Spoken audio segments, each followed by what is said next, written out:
எல்லாத்துக்கும் என்னங்க சொல்றீங்க? ஷார்ட்டா சொல்கிறேன், ஷார்ப்பாக கேட்டுக்கோ. ஆள் இல்லைன்னா பிப்ரவரி மாதம் மட்டும்தான்டா கஷ்டப்படுவேன். அதுவே ஆள் இருந்தால் எல்லா மாதமும் கஷ்டப்படுவேடா. என்னங்க பண்றீங்க? வரப்போகிற பிப்ரவரி 14 பூ விழுந்தா அவள் எனக்கு, தலை விழுந்தா நான் அவளுக்கு.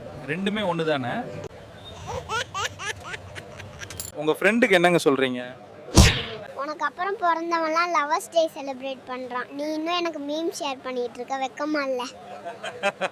உன் பொண்டாட்டி முக்கியமான முடிவு எடுக்கும்போது உங்கள்கிட்ட டிஸ்கஸ் பண்ணுவாங்களா? அட நீயே கடுப்பேத்துற. என் பொண்டாட்டி முடிவெடுத்துட்டு தான் என்கிட்ட டிஸ்கஸே பண்ணுவான். நீ என்ன சொல்லுவ?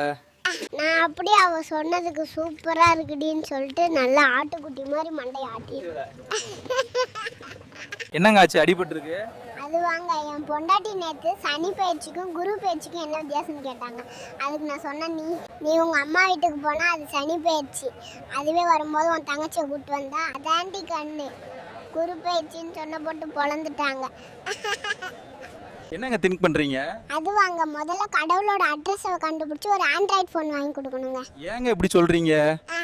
அப்போதாங்க நம்ம வாழ்க்கையில் விளையாடாமல் ஃபோனில் விளையாடிட்டு இருப்பாரு.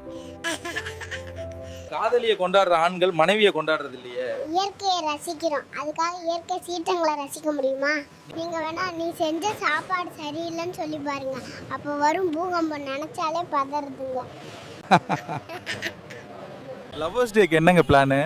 லவ்வர்ஸ் டேக்கு ஆஃபீஸ் போகாமல் லீவ் எடுத்துருவாங்க. அப்போ தான் ஆஃபீஸில் எல்லோரும் எனக்கு கமிட்டட்னு நினைப்பாங்க.